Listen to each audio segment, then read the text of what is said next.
What's up, beautiful people, and welcome back to my channel. If you're new here, my name is Crystal and this is Bond Book Reviews, and today we're in a little bit of a different environment. So we are in the baby's room and today is my due date. As you're seeing this, it is my due date.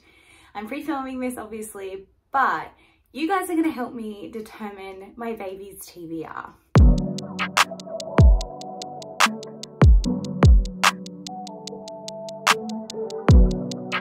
Now, I put this joke out there during a live a while ago and people actually said that they would be interested in this.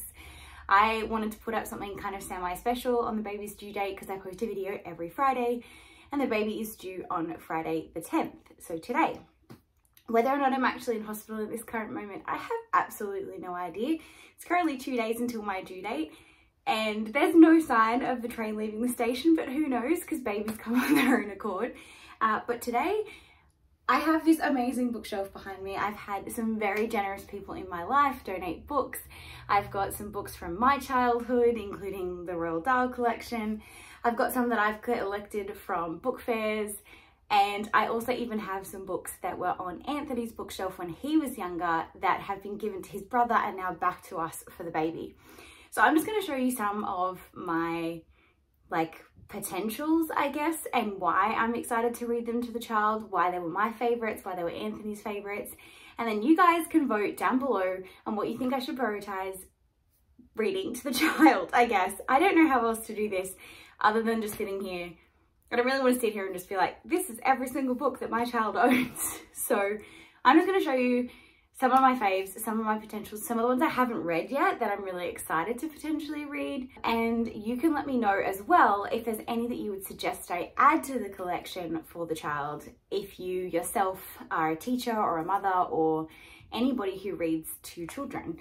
I would love to hear your suggestions as well. So to start with, I have to talk about these, which were kindly gifted to me from my beautiful mother-in-law. They are The Dog I Love Best and Baba Black Sheep, and they are the cutest little cardboardy baby books, but they have a little puppet inside them, so it is much more interactive for the child and the parent to be involved. I'm very excited to pull these ones out and read to our child because they not only are unlikely to be ripped like a lot of book pages will be, but it also comes with that interactive little puppet as well. So these are two of my favorite. I leave these on display on the shelf at all times just because they're so cute. I obviously have pretty much the entire Roald Dahl collection. There's a few I don't have, but the BFG was mine as a child, this copy.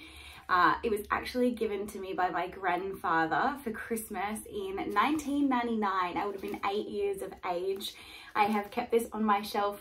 It's been read multiple times. As you can see, it is very, very aged, but I am very excited to read this one to my future bubba. I will probably wait until they're a little bit older and we'll do like a chapter a night or something, but BFG is definitely one of my faves by Roald Dahl, other than of course Matilda.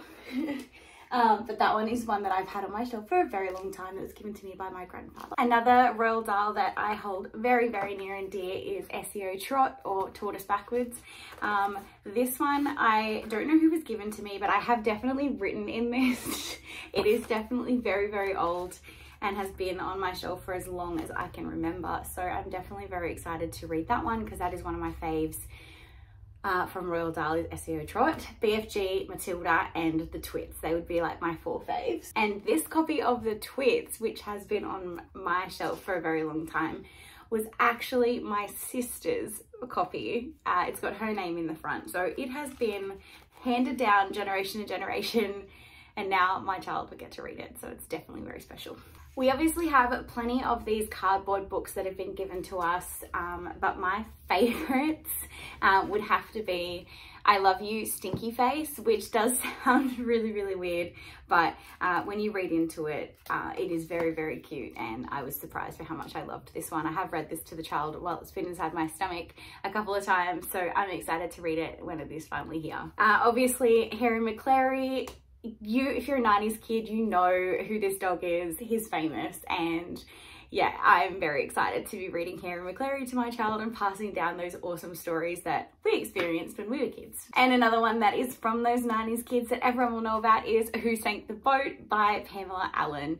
This is a hilarious kid story that I think can do no wrong, and it is aged so well. It is such a timeless story, so I'm so glad that I have these in these unrippable, beautiful copies that the child can enjoy both on their own or with me reading them. Now, Anthony's mum, so the child's grandmother, was very, very much in love with this story. She read it to Anthony's brother a lot, and I had never heard of it before then, and I'm really, really glad that we were able to get a copy for our child from her, because it means it's a little bit more special. And that is Guess How Much I Love You by Sam McBrentley and illustrated by Anita Jarem. This one is very, very cute, and I obviously grew up with Peter Rabbit as my known rabbit, but Anthony grew up with Guess How Much I Love You, so it's nice to add something that is from his childhood onto the shelf. I'm not going to pull them down, but as you can see, I have a whole bunch of Dr. Seuss books up here. The few down this end are from my shelf when I was a kid, like Green Eggs and Ham. Oh man, like this is, it's got scribbles on it, stains of random kind, it's been taped back together. It has been read many, many times. This has been on my shelf for a very long time. So I do have a few of like the original Dr. Seuss's that are from my shelf. And then Anthony's mum has given us a whole bunch of the new Dr. Seuss's from the like new collection. They're not like the original ones, but you know, the new like educational Dr. Seuss ones from Cruise, which is Anthony's brother's collection as well. So we do have a bunch of those as well. I'm not a fan of the new ones, but I mean, they are educational, so they won't completely go to waste, but I definitely will pull for the older ones purely just because that's what I was raised on. As a 90s child, I definitely grew up with Enid Blyton, and so I was really, really excited that I found an entire box set of The Famous Five as well as The Secret Seven and these three bind-ups. So we have the Chimney Corner collection, the Faraway Tree collection, and the Circus collection. I managed to find all of these in a book fair, and they were $1 each, and then the box sets were like $3. So I was really, really excited because obviously I had a really, really old copy, like falling apart copy of the Faraway Tree collection, like the magical Faraway Tree and Moonface and all those characters that we just grew up with. But it was falling apart. So I was really, really excited to get these box sets to be able to read to the child. So Enid Blyton is definitely a huge person that I'm going to have on my child's shelf along with Dr. Seuss and Roald Dahl. So another collection that I have on this shelf that I am very excited to go through is obviously all of the Mr. Men and Mrs. Men collection. They just exuberate colors and different personalities, and I just love it because there's always a character that you can relate to in one of these stories, no matter what you're doing. So I do love having this entire collection, well, not the entire collection, but a big chunk of this collection, so that the child can learn all about emotions and different things like that, and yeah, just who they want to be. These next group of books were all kindly gifted to me by Anthony's mum. She has definitely filled a lot of this shelf from her generosity and hand-me-downs from Anthony's brother. Some of these I have read, some of these are children's classics from when I was little, and some of them I'm just really excited to experience just because of the cover. So first up, we have two that I just think are going to be really hilarious that I can't wait for Anthony to read to our child, and that is My Daddy Snores and My Dad is Brilliant. Now Anthony does snore, so this one is going to be a funny one, and Anthony is definitely a brilliant dad so far already, so I'm very, very excited to see these read to our child. Where is the Green Sheep? Obviously this is a very, very popular one. I don't know if this is as popular everywhere else as it is in Australia, but every single child in Australia that I know for the last probably 10 or 15 years since this book has been out has had a copy of this one. I love that it just shows the various different colors that the child can learn, and also different shapes and sizes and things like that. It is very great in terms of teaching them different perspectives. These two I'm very excited to read because they're in the same vein as the Guess How Much I Love You book, which Anthony's mum is a huge fan of. However, it follows a cute little rabbit, and then they do fun things. So the things I love about bedtime, the things I love about school, that kind of thing. So I'm very excited to hopefully experience those and have them teach the child that, you know, school and going to bed in your own bed and things like that are not as scary as people put them out to be. This next one, I just think every child is going to find some humor in it because it has a bad word in it, and that is Mums Don't Fart. I have not actually read this one. I have no idea what it is about, but I am very excited to experience it because this baby's mama definitely does fart and does not hide her farts. So it will be interesting to see how this one goes. So yeah, Mums Don't Fart Okay is definitely one on my to-do list. This next one I experienced through one of my friends who had a child probably about 9 or 10 years ago, and I just think it is like the best ever. Her husband read this book to the kids and they loved it. They thought it was hilarious. And so I definitely am glad to have one in my collection, and that is Piranhas Don't Eat Bananas by Aaron Blabby. This is the creator of Pig the Pug. If you have not heard of Pig the Pug, this is Pig the Pug.